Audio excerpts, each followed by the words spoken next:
Olá, sexto ano, espero que todos estejam bem. Estamos aqui para nossa aula de ciências e hoje a gente vai começar o nosso livro 2. Para isso, então, pega o seu livro novo e abra aqui na página 2. A gente vai começar a unidade 2 juntando as peças. A gente aprendeu lá no outro livro o que fala sobre a ciência, observar o mundo ao nosso redor, se questionar e a investigar. E a gente aprendeu muitas coisas investigando o mundo ao nosso redor. A gente aprendeu os sentidos do corpo humano, a gente aprendeu mais sobre o sentido da visão, sobre as lentes. Viu como que o homem aprendeu sobre as lentes? Inventou o microscópio e daí a gente viu que com o microscópio ele descobriu que no mundo ao redor dele existiam seres microscópicos, as bactérias. Quando a gente aprendeu sobre as bactérias, a gente descobriu que elas são células e que todos os seres vivos são formados por células. E a gente viu que nem todas as células são iguais, não, que existem células procariontes e células eucariontes. E daí a gente viu também que existem seres que são formados por uma única célula, que são as bactérias e as arqueias, e existem seres pluricelulares, formados por muitas células. Então, nessa unidade, a gente vai juntar as peças, vamos juntar células. Então, gente, imagine aí um grande quebra-cabeça. Nesse grande quebra-cabeça, todas as peças são de extrema importância.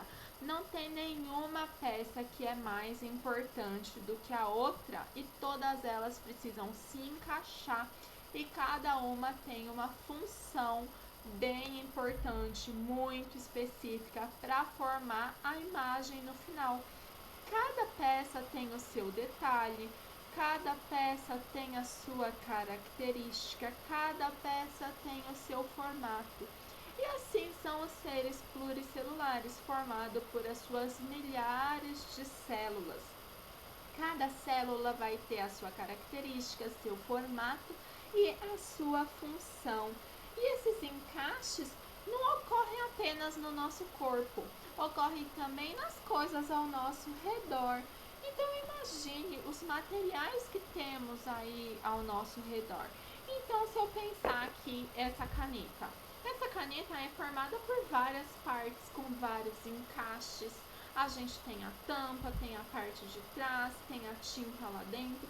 E mesmo a tinta lá dentro, ela é formada por várias substâncias. Então, na verdade, o mundo ao nosso redor é formado por várias partezinhas que se juntam. E a gente vai aprender isso aí. Será que nesse conjunto, essas peças, existe uma peça mais importante do que a outra? E será que existe uma certa organização dessas peças? A gente vai aprender nos próximos capítulos. Vire então na página 4 para a gente começar hoje esse capítulo número 6, além das células. Já que a gente terminou com células, a gente vai começar falando sobre além das células. Níveis de organização dos seres vivos. Como que essas células se organizam nos seres vivos? E observe aqui essa figura. Você conhece isso aqui? Já viu falar? Você conhece esses objetos, essas bonecas? São bonecas russas, também conhecidas como matrioscas. São bonecas que se encaixam uma dentro da outra, uma dentro da outra. Então, desde a pequenininha, daí você põe dentro dessa, daí você põe as duas dentro dessa, dentro dessa, dentro dessa. Então, talvez vocês já tenham visto, ouvido falar ou não, né? Então, tem uma certa organização. Você tem que pôr a pequenininha dentro dessa, daí as duas dentro dessa, dentro dessa, dentro dessa. Elas se abrem aqui ao meio, né? Nessa maior dá pra ver até aqui, ó, a linha da divisão delas. Você abre assim, né? Pega, abre assim no meio e daí põe uma dentro da outra e daí forma uma única estrutura. Então, é um nível de organização. E a gente pode comparar essas bonecas com o que acontece no nosso corpo. A gente viu que nós, seres pluricelulares, somos formadas por células eucarióticas. Células que têm núcleo e o nosso material genético, o DNA, está lá dentro. E a gente falou que existem tipos celulares, a gente já viu tipos celulares, a gente viu, por exemplo, um neurônio. Os neurônios, eles se juntam e formam o que a gente chama de tecido nervoso. Então, eles se organizam dentro da gente, juntinhos, e formam o tecido nervoso. E daí o tecido nervoso se junta e formam os órgãos. Por exemplo, um órgão formado pelo tecido nervoso é o nosso cérebro, que todo mundo conhece. Mas a gente não tem só o cérebro formado pelo tecido nervoso do nosso corpo. A gente tem cérebro, tem um outro que atrás chama cerebelo, tem a medula, tem os nervos. Então, todos esses juntos formam o que a gente chama de sistema nervoso. E a gente não tem só sistema nervoso dentro do nosso corpo. A gente tem outros sistemas no nosso corpo. Por exemplo, sistema muscular, os nossos músculos, sistema digestório, para que a gente faça a digestão. A gente tem o sistema respiratório, para a gente respirar. E outros, muitos sistemas no nosso corpo. E todos os sistemas juntos vão formar nós, o indivíduo, o nosso organismo. Então, parece com essa matriosca, não parece mesmo? Quando a gente junta tudo, forma nós, o organismo. E como é que foi que isso se formou? Não é? Será que todos os seres vivos são formados assim? Todos os seres vivos pluricelulares têm essa organização? Será que as plantas também têm essa organização? A gente vai estudar isso aí no decorrer desses capítulos desse livro aqui, dessa unidade, tá bom? Gente, para a gente estudar como que isso se formou, veja aqui na página 5 como que tudo começou. A gente sabe que no início de tudo, a gente foi formado por uma célula que veio da nossa mãe com uma célula que veio do nosso pai. O gameta masculino, que é o espermatozoide, e o gameta feminino, que é o óvulo. E eles se juntaram e formaram o zigoto, que foi aquela primeira célula que nos formou.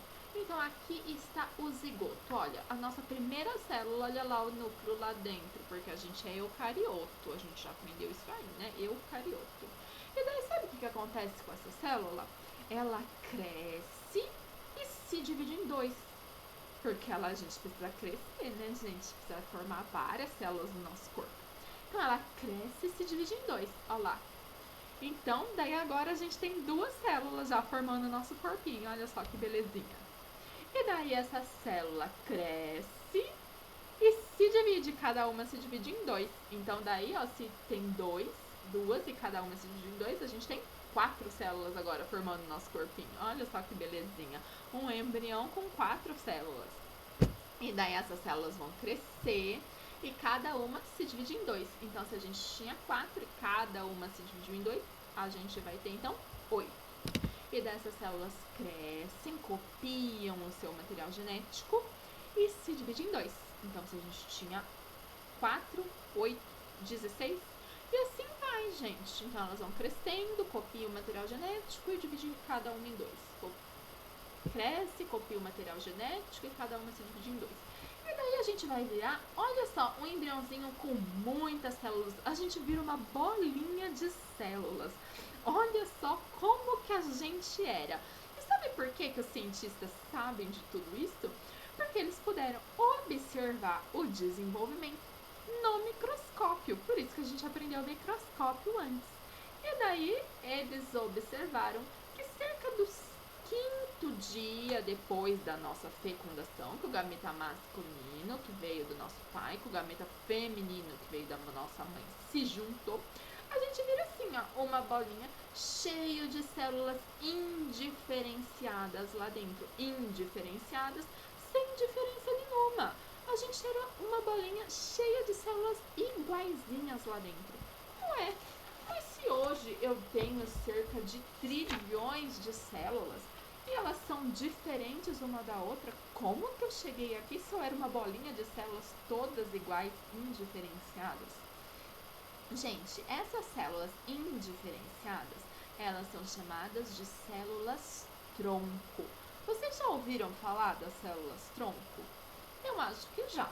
A gente escuta falar em reportagens, às vezes em notícias, né? Vocês já devem ter ouvido falar em algum momento da vida de vocês. Vejam aqui na página 6, a gente tem um desenho maior, olha só.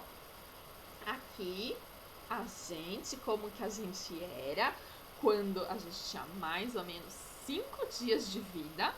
E olha aqui as nossas células indiferenciadas, daí tem aqui um zoom das nossas células indiferenciadas, e daí a gente começa, a partir do 5º dia, passar por um processo que essas células vão se diferenciar. E daí cada célula vai então ganhar a sua forma, o seu tamanho, a sua função e vai virar os tipos celulares que a gente aprendeu lá no último capítulo da vida celular. Olha só, lembra do neurônio? Olha ele aqui. Então, essa célula tronco vai originar o neurônio, vai originar as células de revestimento, por exemplo, a nossa pele, vai originar as células da cartilagem, essa que tem no nosso nariz, na nossa orelha, vai originar os glóbulos vermelhos que ficam no nosso sangue, as células de gordura que a gente tem, todo mundo tem células de gordura, as células intestinais que ficam lá no nosso intestino para absorver os alimentos que a gente come, as células musculares cardíacas para formar o nosso coração e até mesmo novas células tronco. Você sabia que a gente continua tendo células tronco mesmo depois que a gente nasce? Porque algumas células do nosso corpo precisam ser repostas. A gente, por exemplo, tem células tronco dentro de alguns ossos. Elas são chamadas de medula óssea vermelha. Ela tem esse nome porque ela é responsável por fazer novas células sanguíneas. Então, por isso que ela ganhou esse nome, medula óssea vermelha. Óssea porque ela fica dentro de alguns ossos e vermelha porque ela é responsável de fazer células do sangue. A gente tem algumas outras células tronco, mas elas não têm a mesma capacidade de gerar todas as células como as células do embriãozinho de quando a gente tinha 5 dias de vida, né? Porque naquela época a gente era totalmente indiferenciado. Agora não, né? Agora a gente já tem trilhões de células e cada uma já ganhou o seu formato e a sua função. E, gente, outros seres vivos também sofrem esse processo de diferenciação. Eles também eram um zigoto, uma única célula, e também vão sofrendo seu processo de diferenciação, até que quando nasce já é um serzinho cheio de células, cada uma com seu formato, o seu tamanho, a sua função, igualzinho a gente, tá bom? Gente, eu peço que agora vocês façam aqui na página 8 o exercício número 1 e 2 do Agora é com você, tá bom? Até a próxima aula. Tchau, tchau!